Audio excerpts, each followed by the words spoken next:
You love advice, you ask for it constantly. Should I take the job, date that person, move to that city, buy that car, confront my boss, forgive my mother, start therapy, end this friendship? You ask your friends, your family, your therapist, your podcast hosts, your anonymous threads.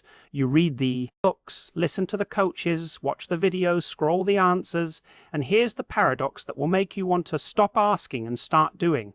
The more advice you seek, the less you actually act on any of it. And the more advice you give, the less you follow your own. Because advice isn't about solutions, it's about anxiety.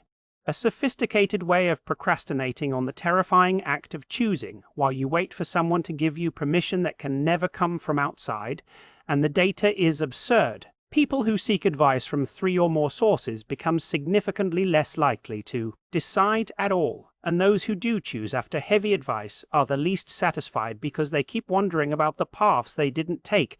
So you're not getting wiser, you're getting stuck, outsourcing uncertainty to others who also don't know and dressing their own anxiety as wisdom. And you know this somewhere, which is why you rarely follow advice exactly, but instead take pieces and discard others and then feel guilty for not listening. And the American twist is that we turn this into a billion-dollar industry of gurus and experts and thought leaders who mistake eloquence for expertise, while the most honest advice giver simply says, "I don't know, what do you think?"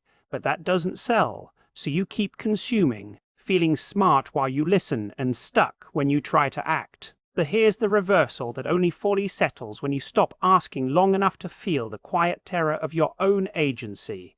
The most decisive, successful Americans are not the ones who give the best advice.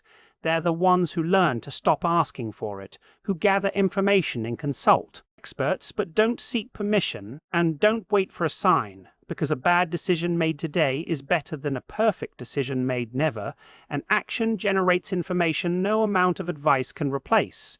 You cannot think your way into a new life. You have to act your way into one, and that requires courage, not clarity. So they set a deadline, make a choice, and commit to making it work. Not because it was the right choice, but because commitment is what makes a choice right. Let me tell you about Elena, a serial advice seeker with a group chat of 12, a therapist, a career coach, a stack of self-help books, asking everyone's opinion before every move until her therapist finally said, "You are not seeking advice, you are seeking a guarantee you won't make a mistake, and there is no guarantee. You have to make a mistake and survive it."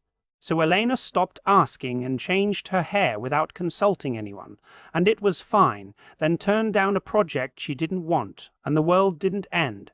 Then ended a relationship she'd been agonizing over for 2 years, and it was painful. But she survived and realized all the advice in the world could not give her the one thing she needed, the experience of choosing and living with the consequences, and she still asks for input occasionally but no longer asks for permission, and that shift from "should I" to "I will" changed everything. The American cognitive paradox is right here.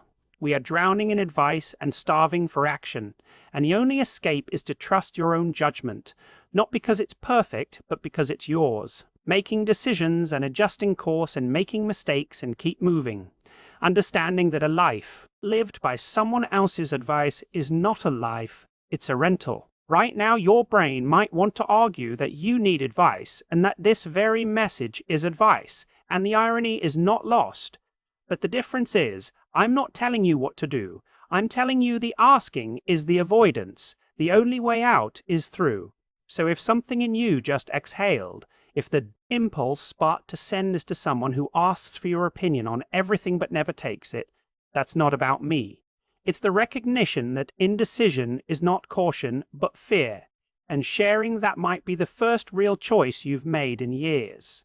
Now go make a decision today without asking anyone's permission. That's an order.